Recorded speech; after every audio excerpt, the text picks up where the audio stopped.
Narito tayo ngayon upang matunghayan ang nakakakilig, napaka-sweet at talaga namang sobra akong inaabangan na istorya ni Kalingap Tata at ni Ate Marian. Sa pagpapatuloy ng ating istorya ay nandun na nga si Kalingap Tata at Ate Marian at nagkita sila.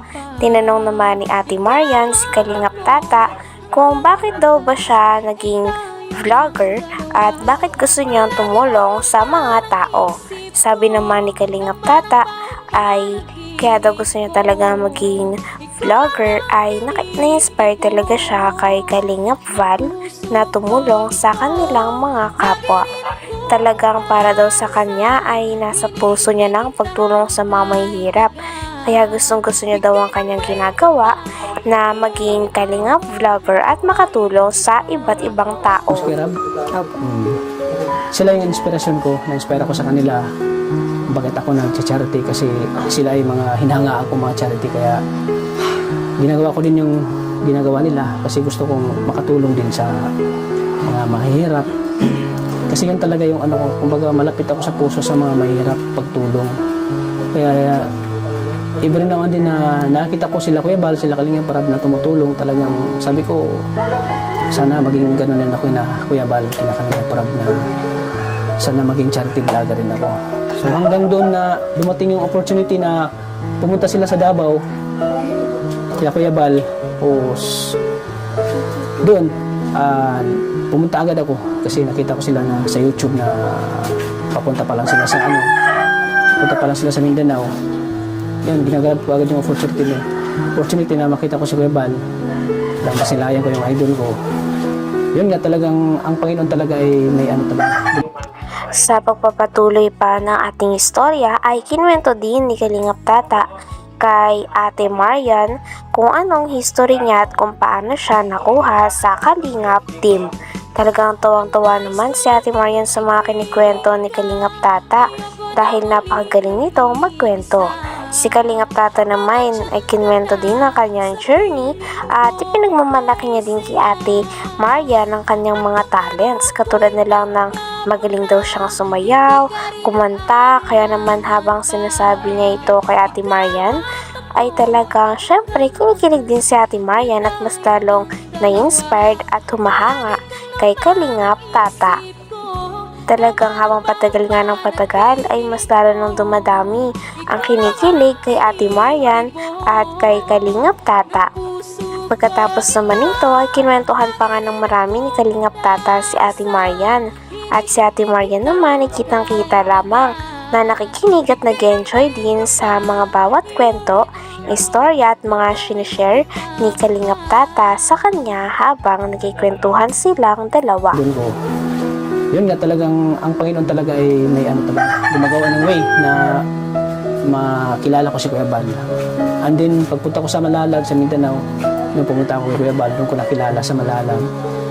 At doon ay pinasayaw ako ni Kuya Bal. Pinasampol niya ako kung ano yung talent ko. Yun nga, ina ko naman yung opportunity. At pinakita ko naman yung talent ko na sa pagsasayaw. Hindi naman siya pag pinagmamalaki yung talent ko. Magaling, marunong akong sumayaw, magaling. Kasi dancer ako naman. At yun nga, pinasayaw ko ni Kuya Bal, pinasampol niya ako. Yun, nagustuhan niya yung pagsasayaw. Kaya, yun, tinanggap niya ako bilang isang Kalingap kasi nagustuhan niya yung talent ko. Kasi yung talent kasi ay yung nagagamit ko sa kanyang mga programa. Sa mga amateur noon, mga viewers yung talento ko. So, yun ang dahilan, yun ang way na naging ano. Shinare din ni Kalingap Tata kay Ate Marian ang gusto ng mga tao kay Ate Marian. Sabi naman ni Kalingap Tata ay kaya daw talaga nagustuhan ng mga viewers si Ate Marian. Ito ay dahil napakaganda daw ng kanyang ugali at napakagaling niyang makisama. Bukod sa siya ay maganda na, mabait pa ang kanyang asa na talagang go with the flow lang siya palagi. Sabi naman ni Ate Marian ay okay lang daw talaga sapagkat extrovert naman siyang uri ng tao o gustong-gusto niya din talaga nakikipag-socialize at nakakamit ng mga bagong tao at kaibigan. Wala naman ako masyado, pero maganda pong trabaho yan since nakakatulong po kayo sa iba, sa kapwa, especially po sa mahihirap. Then, very admire po sa ganong sitwasyon. Maraming salamat. Talagang ang masarap tumulong talaga. Lalo na pag nakita mo yung lalo na pag nakita mo yung tinutulungan mo na sobrang mahirap talaga. Opo. Talagang masarap sa pakiramdam na nakakatulong ka sa mga mahirap. Kaya nagpapasalamat ako na dito sa inyo ay may tulad ni Sheila, na kilala mo Sheila, yung dyan lang sa inyo. Opo. Kasi dahil po sa tulong ng mga dito sa inyo, mga kaya ako natulungan si Sheila May. At siyempre kay Arjun. Si Arjun yung daan kung bakit nakilala kita. Grabe at una pa lang talaga ay pinapakilig na nga ni Kalingap Tata at ni Ate Marian ang mga manonood. Talagang sabi nga ni Kalingap Tata na mas masaya daw siya na nakilala niya si Ate Marian. Kaya naman sabi din ni Ate Marian ay siya din daw. Sabi naman ni Kalingap Tata ay kitang-kita niya naman daw yun sa mga mata ni Ate Marian na masaya din daw si Ate Marian na nakilala siya. Pagtapos nun ay tinatanong lang din ni Kalingap Tata si Ate Marian kung busy daw ba siya, may ginagawa siya. Sabi naman ni Ate Marian ay wala. Kasi parang hindi ka sa may kasi na ibang babae na pag bago pa lang nakilala. Nailang po. Nailang ko. Butit di ka nailang sa amin. Hindi naman po. Socialize naman po akong tao. Wow. Extrovert. Extrovert. Nakakatawa ka naman. Ikaw, pagpatuloy mo na yung pag-aaral mo, Opo. Ano ulit yung mo? Kurso mo? BS in Applied Mathematics po. Maganda yun. Kasi ano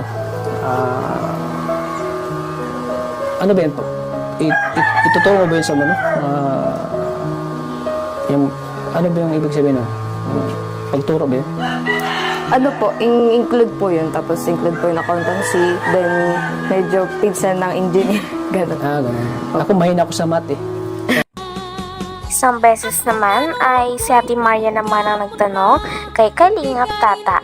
Tinanong niya si Kalingap Tata kung sino ba ang nakapag-inspire sa kanya para maging charity vlogger o ano bang dahilan kung bakit siya naging charity vlogger.